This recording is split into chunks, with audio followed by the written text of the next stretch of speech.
Assalamualaikum warahmatullahi wabarakatuh. Alhamdulillah, pagi ini kita berjumpa kembali di SMP Plus Darussalam Lawang dalam keadaan sehat walafiat. Tetap semangat dalam mencari ilmu menuju ridho ilahi. Pagi ini kita belajar pendidikan agama Islam dan budi pekerti kelas 9 semester ganjil, masih tetap bersama dengan saya Ibu Sumiati. Sebelum kita mulai pembelajaran pagi ini, mari kita mulai dengan membaca doa bersama-sama. A'udzu billahi minasyaitonir rajim. Bismillahirrahmanirrahim. Alhamdulillahi rabbil alamin. Ar-Rahmanir-Rahim. Maliki yaumiddin. Iyyaka na'budu wa iyyaka nasta'in. Ihdinas siratal mustaqim. Siratal ladzina an'amta 'alaihim ghairil maghdubi 'alaihim waladdallin. Amin. Raditu billahi rabba wa bil islami dina wa bi sayyidina Muhammadin nabiyyan wa rasula. Rabbi zidni ilma warzuqni fahma. Allahumma faqihni fid din wa 'allimni at-ta'wil birahmatika ya alim ya rabbal alamin. Amin ya Rabbal. Pagi ini kita belajar bab 4, yakni penyembelihan akikoh dan kurban menimbulkan kepedulian umat. Kelas pertemuan pertama ini yakni mari menyembelih hewan sesuai dengan syariat Islam. Kompetensi dasar 1.4 menerapkan ketentuan syariat Islam dalam pelaksanaan penyembelihan hewan. 3.8 memahami ketentuan penyembelihan hewan dalam Islam. 4.8 memperagakan tata cara penyembelihan. Tujuan pembelajaran kali ini, setelah mengikuti serangkaian kegiatan pembelajaran, peserta didik diharapkan mampu. Yang pertama, mendeskripsikan pengertian penyembelihan hewan dengan benar. 2. Menjelaskan syarat-syarat penyembelihan hewan dengan benar. 3. Menjelaskan tata cara penyembelihan hewan dengan benar. 4. Menjelaskan cara penyembelihan hewan secara mekanik dengan benar. 5. Menjelaskan cara penyembelihan hewan liar dengan benar.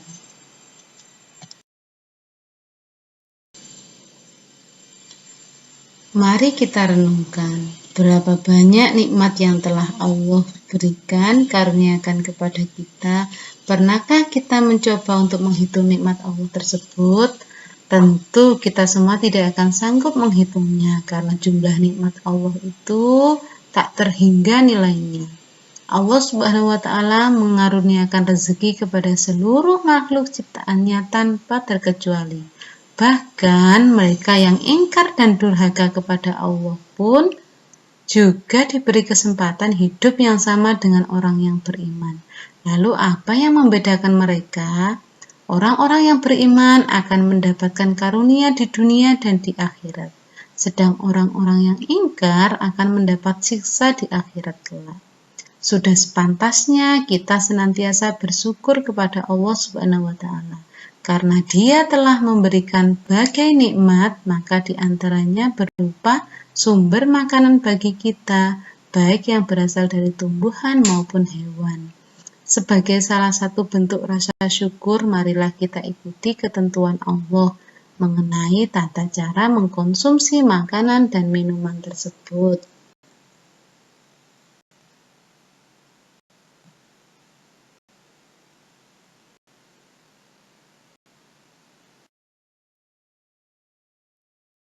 Sebelum mengkonsumsi daging hewan, perlu dilakukan penyembelihan terlebih dahulu. Memang ada jenis hewan tertentu yang tidak perlu disembelih sebelum memakannya, misal ikan. Penyembelihan tersebut bukan bertujuan untuk menyakiti hewan, tetapi justru sebaliknya, untuk memperlakukan hewan dengan baik. Bayangkan, misal ayam, itik, atau unggas lainnya yang masih hidup langsung dimasukkan ke dalam penggorengan. Tentu hewan-hewan tersebut akan sangat tersiksa. Selain itu, daging yang diolah dengan cara seperti itu tidak sehat dan bisa menimbulkan penyakit. Oleh karena itu, sebelum dikonsumsi, hewan-hewan tersebut harus disembelih terlebih dahulu.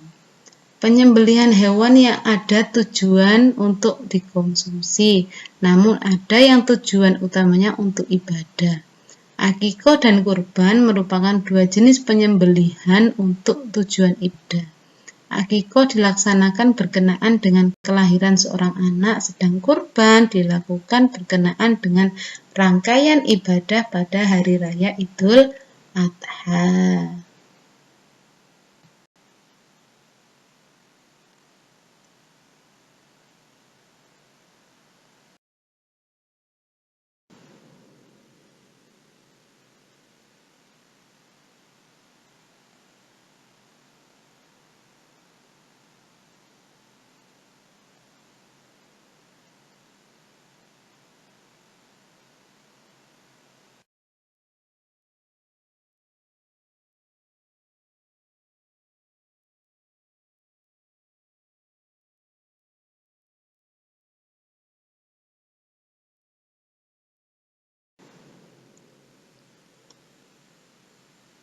Dalil nakli tentang penyembelihan terdapat di dalam firman Allah Quran Surat Al-Ma'idah ayat 3 yang berbunyi Bismillahirrahmanirrahim. Hurrimat alaikumul maitatu waddamu wa lahmul khinziri wa ma uhilla li ghairillahi bihi wal munkhafidatu wal mawqudatu wal mutaraddiyatu wan nadihatu wa ma akalas sabu'u ila ma dzakaitum. Artinya, diharamkan bagimu memakan bangkai, darah, daging babi, dan daging hewan yang disembelih bukan atas nama Allah, yang tercekik, yang terpukul, yang terjatuh, dan yang tertanduk, yang diterkam binatang buas, kecuali yang saat kamu sembelih. Al-Ma'idah ayat 3.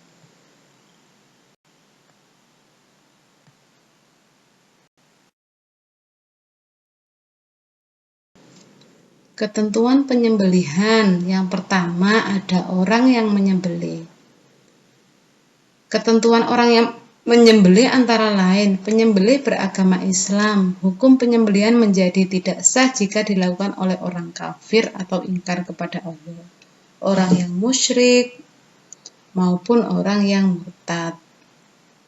Ketentuan yang kedua, penyembelihan dengan sengaja. Seorang menyembelih harus dalam keadaan sadar dan sengaja menyembelih. Yang C, penyembelih balik dan berakal. Tidak sah sembelihan orang yang belum balik dan orang yang akalnya tidak waras, misalnya gila.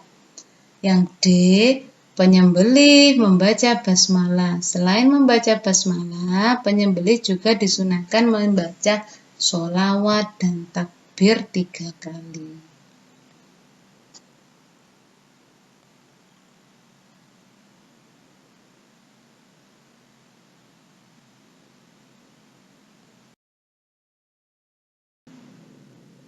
Yakni yang kedua, ketentuan hewan yang disembelih. Hewan yang disembelih memiliki 2 ketentuan. Yang A, yakni hewan dalam keadaan masih hidup. Tidak sah hukumnya menyembelih hewan yang sudah mati. Adapun hewan yang terluka, tercekik, terpukul, terjatuh, ditanduk oleh binatang lain atau yang diserang binatang buas apabila kita mendapatkannya belum mati, lalu kita sembelih. Tapi jika sudah mati, maka sudah bangkai, tidak boleh disembelih. Yang B, yakni hewan tersebut termasuk jenis hewan yang halal untuk dikonsumsi. Hewan yang haram dikonsumsi seperti tikus, katak, babi, anjing, dan kera tidak sah disembelih. Dengan kata lain, meskipun disembelih, hukumnya tetap haram dikonsumsi. Yang ketiga, yakni ketentuan tentang alat penyembelihan.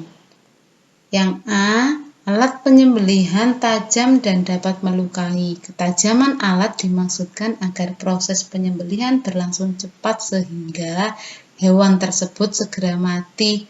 Boleh terbuat dari besi, baja, bambu, atau apa saja yang bisa tajam. Tidak terbuat dari tulang, kuku, atau gigi. Yakni ketentuan proses penyembelihan. Yang A, penyembelihan dilakukan pada bagian leher hewan hingga terputus saluran makanan, pernafasan, dan 2 urat lehernya. Pada waktu penyembelihan hewan, orang yang menyembelih harus memastikan bahwa ia sudah memotong atau memutus bagian-bagian berikut, yakni tenggorokan, saluran pernafasan, saluran makan, dan 2 urat leher yang ada di sekitar tenggorokan. Bila ketiga bagian tersebut sudah diputus, maka penyembelihan menjadi sah.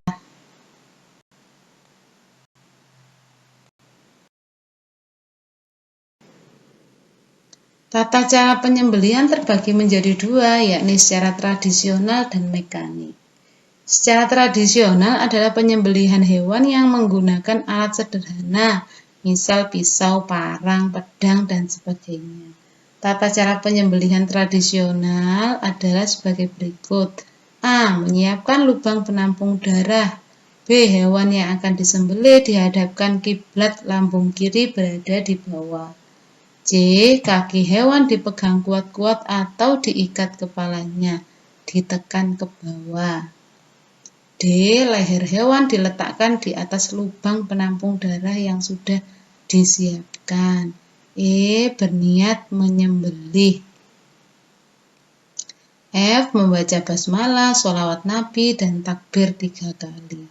G. Arahkan pisau atau alat penyembelih kepada bagian leher hewan. Sembelihlah sampai terputus tenggorokan, saluran makan, dan urat lehernya.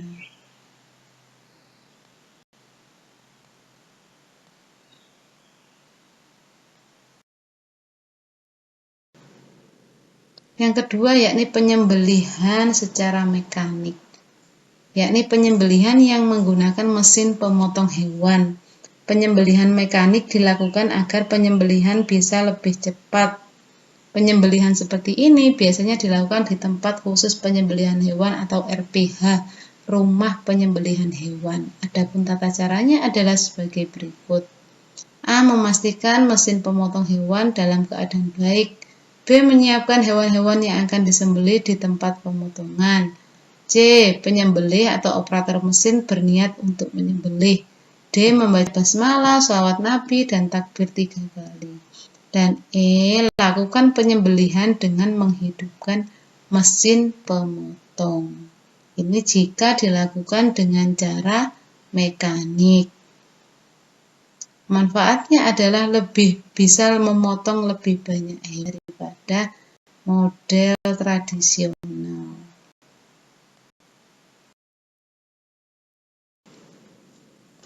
Tahukah kalian bagaimana hukumnya mengkonsumsi hewan yang disembelih secara mekanik? Hukum daging hasil sembelihan secara mekanik adalah halal apabila syarat-syarat dan ketentuan tersebut terpenuhi. Lalu bagaimana hukum mengkonsumsi daging hewan hasil berburu?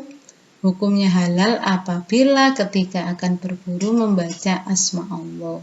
Berburu hewan liar seperti rusa atau kijang dilakukan dengan cara melukai bagian tubuh mana saja yang dapat mengalirkan darah dan menjadikannya mati. Diriwayatkan dari Abu Sa'labah radhiyallahu anhu, katanya Nabi Shallallahu alaihi wasallam telah bersabda, apabila kamu melontar anak panahmu pada binatang buruan lalu hilang, kemudian kamu menemuinya, maka makanlah selagi tidak berbau busuk. Sampai sini ada yang ditanyakan?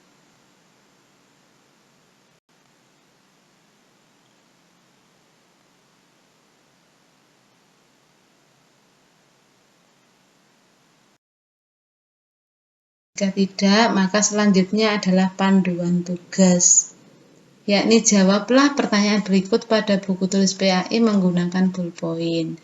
Kedua, setelah dikerjakan, kumpulkan bersamaan dengan jadwal pengumpulan tugas bahasa Inggris. Soal pertama, jelaskan pengertian hewan. Jelaskan pengertian penyembelihan hewan. Kedua, apakah hukum memakan hewan yang mati tercekik? 3. Tuliskan dalil nakli penyembelihan dan artinya. 4. Tuliskan 5 hewan yang halal dikonsumsi. 5. Tuliskan 4 ketentuan dalam penyembelihan. 6. Hal yang harus diperhatikan dalam proses penyembelihan adalah 7. Bolehkah seorang kafir menyembelih hewan? Bagaimana hukumnya jika hewan sembelihan itu dikonsumsi? 8. Bagaimana hukumnya memakan daging hewan yang disembelih secara mekanik? 9. Bagaimana tata cara penyembelihan hewan secara tradisional? 10. Bagaimana hukum memakan daging hewan yang mati karena buruan? Itu adalah soal yang harus dikerjakan di buku tulis. Sambil Bu Sum sampaikan untuk nilai-nilai yang kurang, misal waktunya diupload tidak diupload karena kesulitan sinyal, karena kelupaan, maka silakan waktu pengumpulan sekalian dibawa untuk sekalian dinilai sebelum minggu depan atau 2 minggu lagi akan diadakan PTS. Bisa dipahami? Ya, jika sudah, maka cukup Bu Sum akhiri sampai di sini. Kita tutup dengan doa bersama-sama. Semoga apa yang kita kerjakan hari ini bernilai ibadah di sisi Allah dan memberikan manfaat fid dini wa dunya wal akhirah. Amin.